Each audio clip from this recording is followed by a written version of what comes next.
Recently, we got to talk to you guys about overcomers and the blessings associated with them, right? If you haven't gotten a chance to check that episode out, make sure you do. But today, we're going to go ahead and talk about how to actually become an overcomer. It's not some 10-step process like we've been doing lately. Instead, it's just a pretty simple formula. It's faith over fear. So let's check out a story in the Bible that shows this formula in action and in turn creates an iconic example of overcoming. The story of Gideon and his army. Okay, so today we're going to be talking about from Judges 6-8. So we're just going to be paraphrasing the story of what's about Gideon. So in the beginning of the story, we see that the children of Israel did evil in the sight of the Lord. So because of that, he delivered them in the hands of Medians for 7 years. Now, Medians, Amalekites, and the people of East will come against the children of Israel and overpower them. They would destroy Israel's produce as far as Gaza and leave no sustenance for them. No sheep, no ox, no donkey, nothing. So the people of the east, Medians and Amalekites, they outnumber the children of Israel. So Israel was greatly impoverished and will cry out to the Lord like, help us, why aren't you helping us? The Lord heard their cry and sent a prophet to them. The Lord reminded them that he took them out of bondage and freed them from their oppressors in Egypt.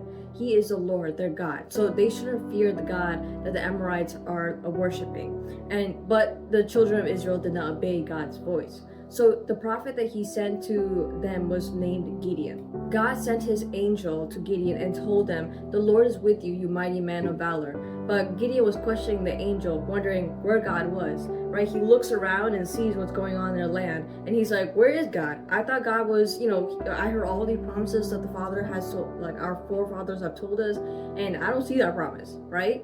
He's like starting to have doubts. So the angel told him that he will be the one to save Israel from the hand of the Midianites. But Gideon had doubts that he could even do it. He was like saying to the angel that his clan is the weakest and he's the least of his father's house. But the angel told him that God will be with him and he shall defeat the Midian as one man. It always seems to be that way, right? Yeah. It's like God takes the nobodies and turns them into somebody.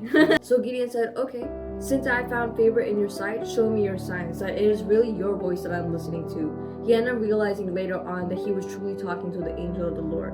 So moving forward, Gideon tested God to see if what God told him was truly going to happen. Like, am I really going to be the one to save Israel because of you? Like, is it really going to happen? So the first thing he said is, I'm going to put this wool. It's a fleece of wool, right?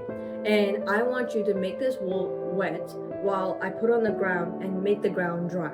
So God did what Gideon has asked, right? The next morning, Gideon saw that the wool was wet. He squeezed it and he saw all the water come out.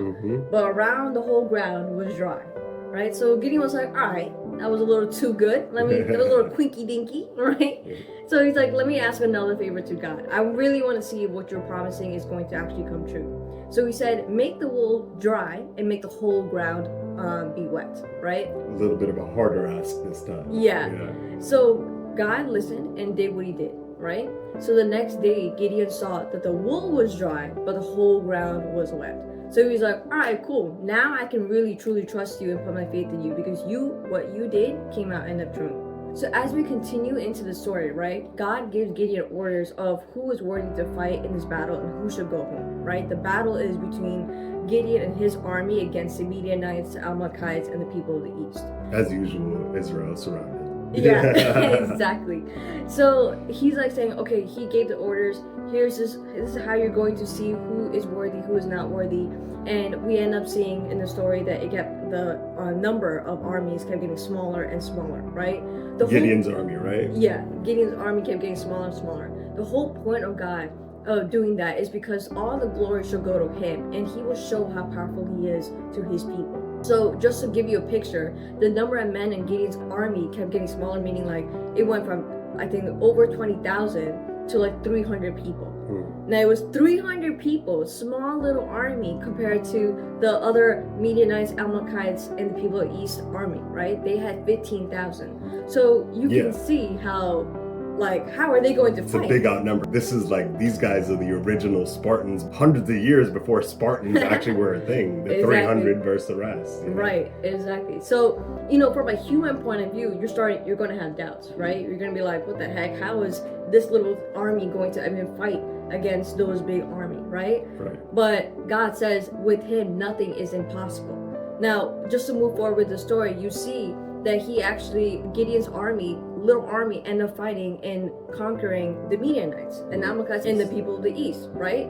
Now, we see that all because Gideon had such a small faith in God that he was able to do it. And it wasn't just Gideon and his army, it was because God was behind them. That's why they were able to defeat the army. Now, if you want to see the whole story, just read Judges 6-8. That I just gave the paraphrase, but you could see how he was able to defeat the army. Yeah, so a couple of quick hitters on this story, right? Gideon proves just like every other person, having doubts is normal. You know, you're allowed to have doubts. The only way to actually even exercise your faith truly is to do it in the face of doubts, right? But God showed in this story, with God, you could feel free to keep checking back in on him, to keep asking him for his assurance, to give you that faith, and he'll continue to be faithful. So, you know, you can erase your doubts and just keep moving forward confidently. This you could see in Deuteronomy 7:9. It says, "Therefore, know that the Lord your God, he is God, the faithful God, who keeps covenant and mercy for 1,000 generations for those who love him and keep his commandments." He is faithful, right? Like when he makes a promise, he keeps the promise. He's very consistent. Yep. Right? As humans, when we keep a promise, sometimes we break it and we're not consistent. That's why he is like very perfect. Whereas we're not perfect at all. We always fall short of glory.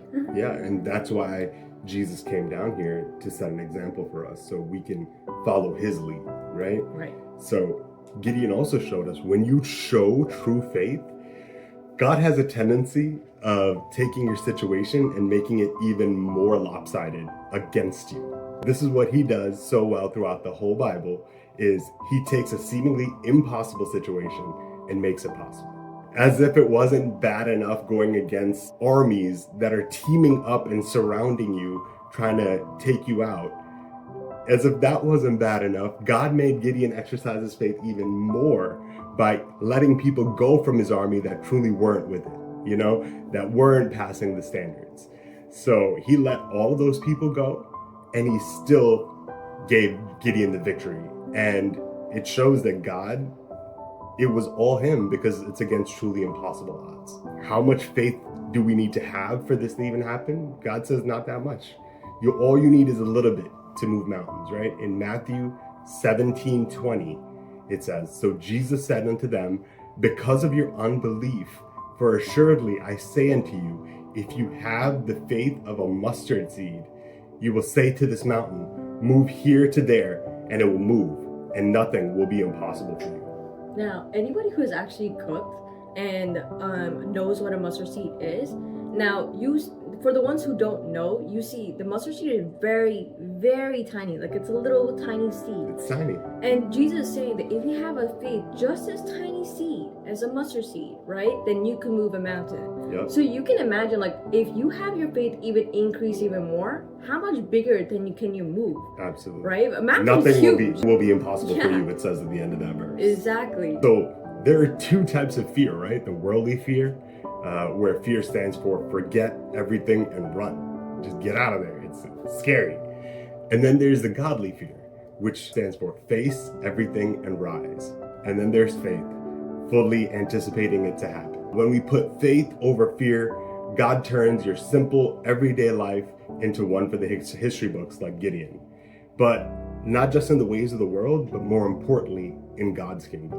In 1 Peter 1:7, it said, "These trials will show you that your faith is genuine. It is being tested as fire tests and purifies gold. Through your faith, though your faith is far more precious than mere gold.